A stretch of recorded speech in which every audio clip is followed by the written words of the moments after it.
네, 오늘은 5강 DRM 마케팅의 세 가지 지표, 즉 리드, CVR, LTV입니다. 리드는 잠재 고객, CVR은 전환율, LTV는 생애 가치. 좀 더 자세히 알아보겠습니다. 자, 경영자가 매일 체크해야 할 세 가지 지표에 대해서 배워보겠습니다. 지금까지 우리는 프론트엔드와 백엔드를 구성하고 세일즈 퍼널 혹은 마케팅 퍼널을 그리는 방법을 학습했습니다. 또한 다이렉트 리스폰스 마케팅의 세 가지 원칙인 잠재 고객을 모으고 잠재 고객을 육성하며 잠재 고객에게 세일즈하는 것에 대해서 배웠습니다. 지금까지 오면서 다이렉트 리스폰스 마케팅의 개요는 상당히 이해하셨을 것이라고 생각합니다. 그러나 실제 비즈니스에서 경영자가 어떤 지표를 바탕으로 경영 판단이나 마케팅 전략을 세워야 하는지에 대해서는 아직 불명확한 부분이 있을 것입니다. 그래서 오늘은 경영자가 매일 체크해야 할 세 가지 지표인 리드, CVR, LTV에 대해 학습해 보겠습니다. 자, 그럼 이제 시작해 보겠습니다. 먼저 리드부터 생각해 보겠습니다.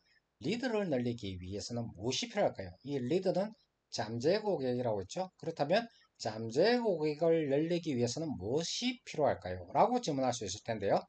자, 리드 제너레이션. 자, 즉 잠재 고객을 모으는 방법으로는 유료와 무료의 두 가지 방법이 있습니다. 자, 유료 방법부터 알아볼게요. 대표적인 것은 광고입니다. 자, 특히 우리와 같은 소규모 사업자는 온라인 광고를 활용하는 것이 가장 효율적입니다. 무료 방법도 알아보겠습니다. 앞서 말했듯이 컨텐츠 마케팅이라고 저번 강의 시간에 또 말씀드렸습니다. 자, 블로그를 운영하거나 자체 사이트를 운영하거나 유튜브를 운영하는 이러한 것을 우리는 무료 컨텐츠 마케팅을 통해서 잠재 고객을 모으는 방법이라고 말씀드렸습니다. 자, 그 외에도 또 있었죠? 뭐 재능 마켓, 또 혹은 온라인 코스를 등록하는 마켓플레이스도 좋은 선택지입니다.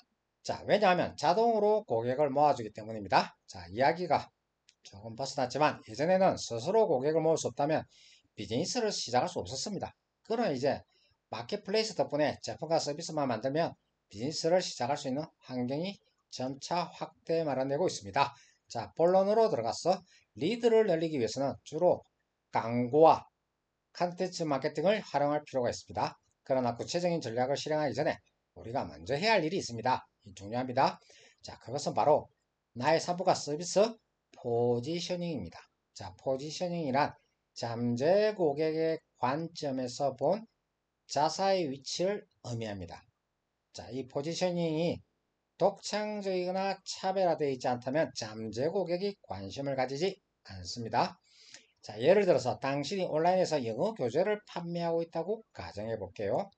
자, 당신이 잠재 고객에게 영어에 관한 모든 것을 가르칠 수 있다라는 메시지를 보낸다고 해볼게요.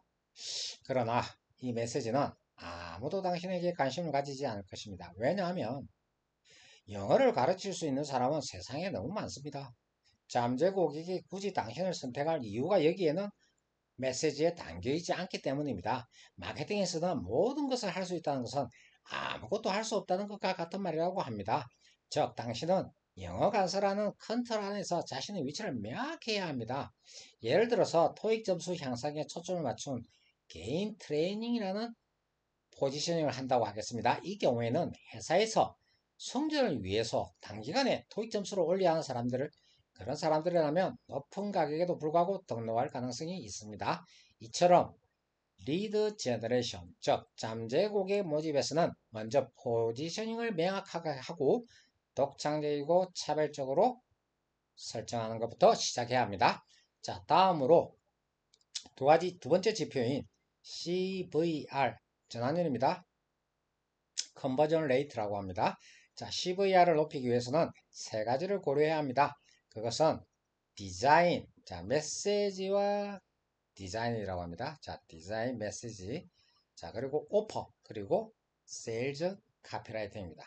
많은 사람들이 CVR을 높이기 위해, 즉, 세일즈를 성공적으로 하기 위해서는 세일즈 카피라이팅만 배우면 된다고 생각합니다. 자, 그런데 세일즈 카피라이팅도 중요하지만 그것보다도 중요한 것은 잠재 고객에게 어떠한 메시지, 즉 오퍼를 제시할 것인가. 이 또한 놓칠 수 없는 아주 중요한 부분입니다. 또한 사실 디자인도 중요한 부분입니다. 디자인이란 상품 자체의 디자인, 그리고 또 우리가 클릭을 했을 때 들어오는 랜딩 페이지, 그리고 세일즈 페이지도 같이 다 포함하는 디자인을 말하는 겁니다. 사람들은 자신이 인지하는 것 이상으로 시각적 정보에도 민감합니다. 자, 이 역시 영향을 주는 겁니다. 직관적으로 디자인이 딱 봤을 때 촌스럽거나 아마추어 같다고 판단하면 오퍼나 카피를 읽기 전에 잠재 고객은 떠날 가능성이 높아진다는 뜻입니다. 그래서 디자인은 메시지를 전달하기 위한 것입니다. 그래서 디자인은 디자인이 나빠서 메시지를 전달하기 전에, 메시지를 제대로 온전하게 전달하기 전에 잠재 고객을 놓친다면 참 이것은 안타까운 일입니다. 그래서 또한 메시지, 우리가 말했던 오퍼를 말씀드렸죠. 이 오퍼 또한 아주 중요합니다. 오퍼란 당신이 잠재 고객에게 제시하는 모든 거래 내용을 의미합니다. 자, 세일즈란 또 이 오퍼를 제시하고 그것을 상대가 받아들이게 하는 것입니다. 자, 사실 세일즈는 상품을 파는 것이 아니라 오퍼를 파는 것이라고 해도 과언이 아닙니다. 그만큼 중요합니다. 그렇기 때문에 오퍼를 얼마나 강력하게 만들 수 있는지가 이 전환율 CVR을 높이는 핵심이 됩니다. 마지막으로 세일즈 카피라이팅에 대해서 이야기해 보겠습니다. 자, 세일즈 카피라이팅은 상대에게 우리의 오퍼를 받아들이게 하기 위한 기술입니다. 앞서 세일즈 카피라이팅은 앞 강의에서 말씀드렸죠. AIDA 법칙에 따라 작성한다고 했습니다. 이는 잠재 고객의 심리를 글을 통해서 효과적으로 이동시키는 것입니다. 자, 따라서 세일즈 카피라이트는 심리학 지식이나 마케팅 지식을 갖추고 있으면 유리합니다. 복잡한 것은 아니고요. 자, 반대로 마케터에게도 반드시 세일즈 카피라이팅 기술이 필요합니다. 온라인 비즈니스를 하려면 이 기술을 익히지 않으면 세일즈 성공하기 어려워집니다. 이처럼 전환율을 높이기 위해서는, 즉 CVR을 높이기 위해서는 디자인, 그리고 오퍼, 그리고 세일즈 카피레이팅, 이 세 가지 요소가 중요합니다. 자, 다시 한번 말씀드릴게요. 자, 세 가지 지표는 첫 번째 메시지와 디자인, 자, 두 번째 오퍼, 자, 세 번째 세일즈 카피레이팅, 이 세 가지 지표가 중요합니다. 이 세 가지에 대해서는 점차적으로 하나씩 강의에서 풀어서 설명하겠습니다. 자, 오늘의 세 번째 지표 LTV, 라이프타임 밸류라고 합니다. 생애 가치라고 하는데요. 이 LTV를 높이기 위해서는 지속적으로 백엔드를 판매할 방법을 고려해야 합니다. 왜냐하면 다이렉트 리스폰스 마케팅에서는 프론트엔드에서 이익을 거의 내지 않는다고 앞 강의에서 말씀드렸습니다. 자, 이익을 내면 좋습니다. 그렇지만 진입장벽을 여기서 낮춰야 합니다. 그래서 대부분은 이익을 제로로 가든지 아니면 저가격으로 가서 이익을 거의 내지 않는다는 마음으로 마인드셋을 하는 것이 더 중요합니다. 자, 프론트엔드에서 획득한 고객에게 백엔드 1, 백엔드 2, 백엔드 3 다다익선입니다. 자, 그렇게 고객에게 백엔드를 판매하여 이익을 창출해 나가는 것입니다. 한 번 고객이 된 상대에게 세일즈 하는 것은 난이도가 상당히 낮아집니다. 자, 앞단에서 우리가 너처링 배웠죠? 육성하는 거. 그래서 신뢰 구축이 되면 충분히 문제 해결을 하기 위해서 상대방의 오퍼를 받아들일 가능성이 높아지기 때문입니다. 즉, 프론트엔드와 비교해서 첫 우리를 알게 되는 이 프론트엔드에 비교해서 우리가 육성을 과정을 거치는 이 투스텝으로 갔을 경우는 백엔드를 쉽게 상품을 판매할 수 있을 것입니다. 따라서 백엔드를 한번 판매하고 끝내는 것은 매우 아쉽잖아요. 비효율적이죠. 그래서 백엔드 1, 2, 3 만들었으면 그것은 여러분에게 큰 도움이 됩니다. LTV를 상승하는 핵심입니다. 동일한 고객에게 백엔드를 반복적으로 판매함으로써 LTV를 늘려갈 수 있습니다. 또한 백엔드를 반복적으로 판매하는 것은 고객을 세일즈 퍼널, 우리가 세일즈 퍼널도 말씀드렸죠. 깔때기 모양, 단계별로 점점 깔때기가 좁아지죠. 이 고객을 세일즈 퍼널을 단계별로 이끌어 충성 고객으로 만드는 의미도 있습니다. 그렇기 때문에 백엔드는 여러 개를 준비해야 합니다. 그리고 백엔드 판매의 방법으로 업셀링이라는 용어가 있고요. 또 크로스셀링이라는 방법이 있습니다. 자, 업셀링을 예를 먼저 들면 우리가 햄버거 가게에서 자, 치즈버거를 주문한 고객에게 그보다 더 고급스러운 치즈가 2개 들어가 있는 더블 치즈버거를 추천하는 것과 같은 게 업셀링입니다. 자, 쉬운 예로 말씀드릴 겁니다. 자, 크로스셀링은 또 뭘까요? 치즈버거를 주문한 고객에게 감자튀김도 같이 추천하는 겁니다. 이렇게 크로스셀링을 우리가 머릿속에 그리든다면 이 용어 정의는 그리 어렵지도 않고 머릿속에 그렇게 기억해 두시면 되겠습니다. 자, 업셀링이든 크로스셀링이든 반드시 이 시스템을 도입하는 것이 중요합니다. 왜냐하면 이 시스템을 도입하는 것만으로도 우리는 쉽게 매출을 올릴 수 있기 때문입니다. 또한 프론트엔드에서는 저가 상품을 판매하기가 어렵지만 프론트엔드에서는 고가 상품을 판매하기 어렵지만 백엔드에서는 고가 상품도 판매할 수 있습니다. 자, 그리고 LTV를 높이기 위해서는 저가 상품보다는 궁극적으로 우리는 고가 상품을 판매하는 것이 더 이익이 됩니다. 그러므로 고가 상품도 여러분은 준비해 두셔야 합니다. 자, 고가 상품 외에도 지속 가금 상품이 있습니다. 자, 뭘까요? 매달 회비를 내는 거죠. 대체적으로, 기본적으로 이렇게 머릿속에 기억하시면 됩니다. 그래서 고가 상품 외에도 우리는 백엔드에서 지속 가금 상품이 무엇을 만들 수 있을까? 우리의 서비스나 상품을 무엇을 지속 가금할 수 있을까도 연구해 보십시오. 지속 가금 상품은 한번 계약하면 매번 세일즈를 하지 않아도 매월 일정한 수입이 들어옵니다.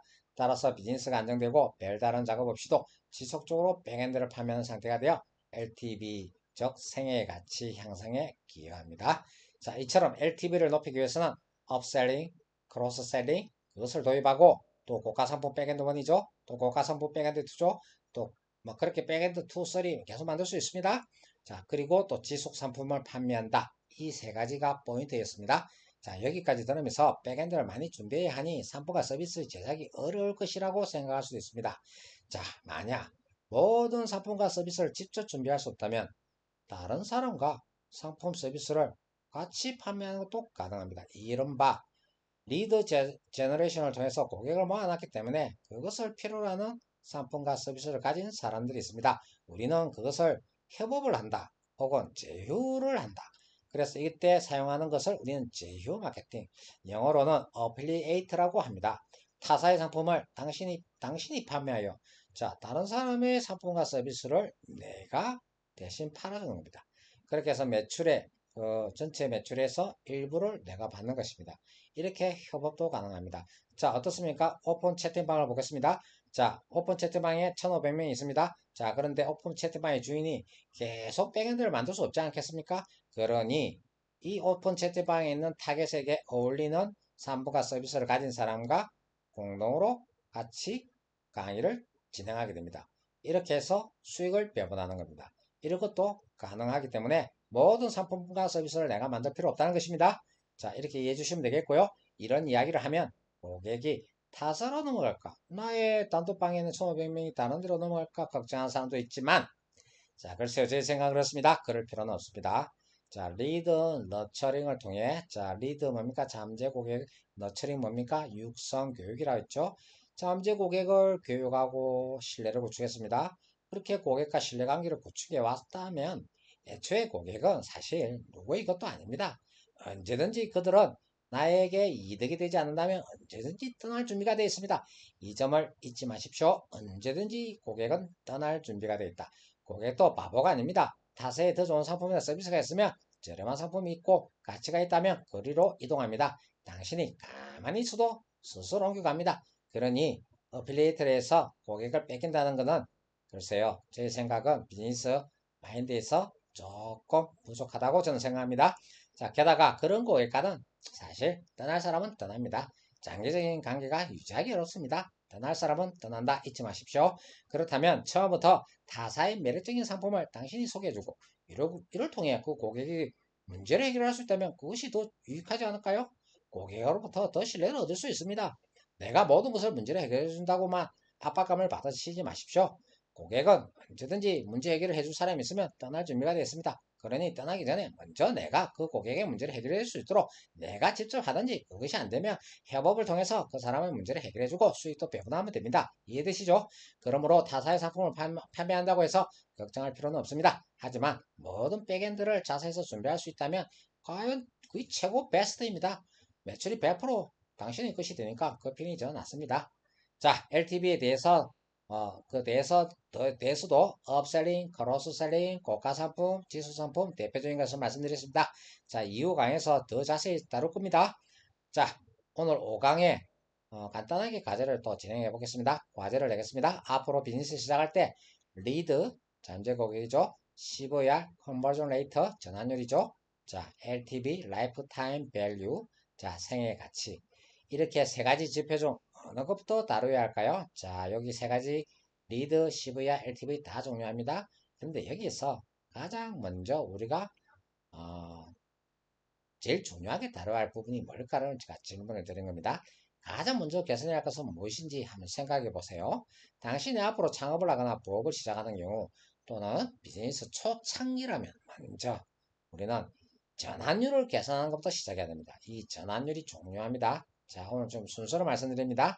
왜냐하면 CVR이 오르지 않으면, 즉 전환율이 오르지 않은 상태에서 리드를 모아도 고객 수가 효율적으로 증가하지 않기 때문입니다. 자, 만약 광고를 하고 있다면 우리가 CPA, 코스트 퍼 액션이라고 하는데요. 자, 요거가 새로운 거 나와도 당황하지 마시고, 자, CPA는 한 명의 고객을 획득하는 비용입니다. 간단합니다. 한 명의 고객을 획득하는데 내가 얼마가 비용이 들었는가, 그 수치가 높아지면 광고비가 낭비됩니다. 그래서 우리는 CPI 수치를 낮춰야 됩니다. 한번 생각해 보십시오. 한 명의 고객을 획득하는데 내가 만 원이 든 경우와 한 명의 고객을 획득하는데 내가 5만 원이 든다. 어느 게 더 좋을까요? 비용이 작게 드는 게 좋겠죠? 그렇게 CPA는 비용의 개념으로 생각하시면 됩니다. 자, 또한 CVR, 즉 전환율이 높지 않다면 애초에 광고비를 지속적으로 마련할 수 없습니다. 소상공인들은 자금이 그래 많지 않습니다. 그래서 전략을 짜고 CVR을 높여야 됩니다. LTV를 높이기 위한 전략도 수행하더라도 고객 수가 애초부터 작다면 충분하지 않다면 전체 이익은 크지 않을 것입니다. 따라서 우리는 비즈니스 초기에 먼저 잠재 고객을 모집하는 이 리드 과정에서 전환율을 높이는 것부터 먼저 궁리를 해야 됩니다. 자, 하지만 플레이스 같은 경우는 상품이 가치를 제공해준다. 나의 상품과 서비스가 가치를 제공해준다면 고객 유치와 판매를 마켓플레이스는 그들이 모객을 하지 않습니까? 그러니 마켓플레이스 측에서 알아서 홍보하고 상품도 판매해주기 때문에 수수료를 우리가 주는 이유이죠. 자, 처음에는 마켓플레이스에 맡기는 것도 한 가지 방법일 수 있습니다. 그러나 어디까지나 그것을 의존하는 것이니 자사가 판매할 계획이라면 먼저 CVR을 강화할 생각을 해보십시오. 자, 오늘 배운 5강의 요약입니다. 자, 먼저 우리는 경영자가 매일 체크해야 할 세 가지 지표에 대해 배웠습니다. 무엇이었죠? 첫 번째, 리드 지표, 두 번째, CVR 전환율 지표, 세 번째, LTV 생애가치 지표였습니다. 자, 리드는 잠재 고객 수입니다. 자, CVR 전환율은 말 그대로 전환. 사람들이 유입됐는데 그 유입된 사람들에서 몇 퍼센트가 내가 목표로 한 바로 전환이 되었느냐가 이 전환율 퍼센티지로 나타나는 것입니다. 자, LTV는 생애 가치로서 일정 기간 동안 평균 수익입니다. 보통 뭐 한 평생 내가 A라는 사람을 알았는데 그 사람이 나의 상품과 서비스를 평생 동안 이용해서 나에게 돌아오는 이익, 평균 이익, 이것을 우리는 LTV라 합니다. 혹자는 이것을 뭐 1년이라는 기준으로서 나에게 생기는 평균 수익이라고 이야기하는데요. 글쎄요, 저는 그렇게 생각합니다. 우리가 한 명의 고객이 1년 안에만 수익이 생길까요? 2년, 3년 수익이 생길 수 있지 않습니까? 그래서 저는 그것을 평생이라고 열어두어야 된다고 생각합니다. 자, 이렇게 세 가지 지표를 체크해야 했습니다. 자, 두 번째 배운 것은 리드에 대해 생각해 봤습니다. 자, 리드란 먼저 이 리드를 하기 위해서 잠재 고객을 늘리고 모집하기 위해서는 우리는 포지셔닝을 고려해야 한다고 했습니다. 자, 나의 상품과 서비스의 포지셔닝. 자, 컨텐츠 마케팅이나 광고 등 구체적인 전략을 실행해야 한다는 것이었습니다. 자, 포지셔닝도 전략의 일환입니다. 요즘은 제는 마켓, 그리고 우리의 온라인 코스 같은 걸 판매해주는 플랫폼들이 있죠. 어, 그런 마켓플레이스에서 고객 유치를 위탁할 수 있다고 했습니다. 자, 제휴죠, 제휴 일종의. 자, 세 번째는 CVR에 대해서 우리는 생각해 보았습니다. 자, 전환율이죠. 컨버전 레이터. 자, 컨버전 레이터를 높이기 위해서는 메시지와 디자인이 중요하다고 했습니다. 자, 두 번째는 오퍼가 중요하다고 했습니다. 자, 세 번째는 세일즈 카피라이팅이 중요하다고 했습니다. 이 세 가지 지표를 잊지 마십시오. 특히 경영자는 이 세 가지 지표를 항상 궁리해야 됩니다. 자, 마지막으로 LTV, Lifetime Value 생애 가치라고 했습니다.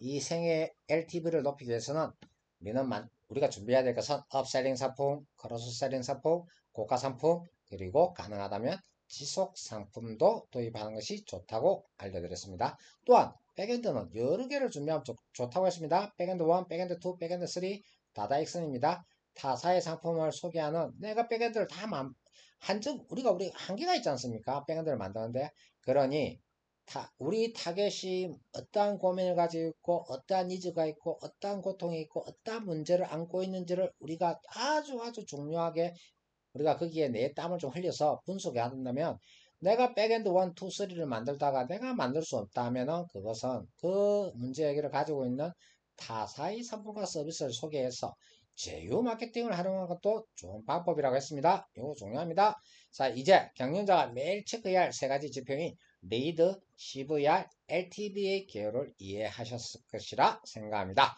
자, 오늘 수업도 수고하셨습니다.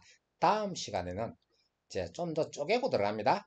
자, 이 세 가지 지표 중에서 첫 번째 리드를 늘리는, 자, 잠재 고객을 늘리는 관점에서 우리는 뭡니까? 첫 번째 포지셔닝에 대해서 다시 한번 더 구체적으로 학습해 보도록 하겠습니다. 자, 함께 열심히 해봅시다.